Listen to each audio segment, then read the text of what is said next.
আসসালামু আলাইকুম, কি অবস্থা? সবাই কেমন আছেন? আজকে আমি গরুর মাংস রান্না করব।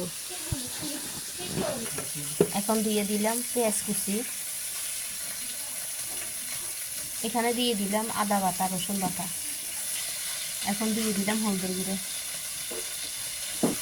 এখন দিয়ে দিলাম মরিচের গুঁড়া, এখন দিয়ে দিলাম জিরার গুঁড়া, ধনিয়ার গুঁড়া, এখন দিয়ে দিলাম লবণ, এখানে দিয়ে এলাম গরুর মাংসের মশলা, এগুলো দিয়ে দিলাম। এখন দিয়ে দিলাম এলাচি, তারপরে দিয়ে দিলাম তেজপাতা, এরপর দিয়ে দিলাম তেল, এখন দিয়ে দিলাম সরিষার তেল।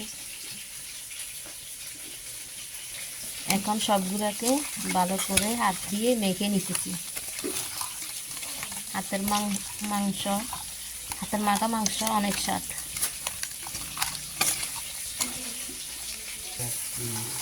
এগুলোকে ভালোভাবে মেখে কতক্ষণ রেখে দিলাম, কিছুক্ষণ পরে এগুলো রান্না করব।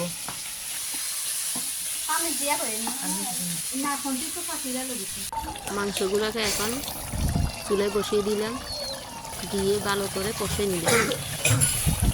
এখন কয়েকটা আলু দিয়ে দিলাম, নতুন আলুটা, এটা দিলে মাংস অনেক অনেক মজা হয়। এখন ভালো করে আলুগুলোকে নেড়ে ছেড়ে নিলাম, নেমে নিলাম।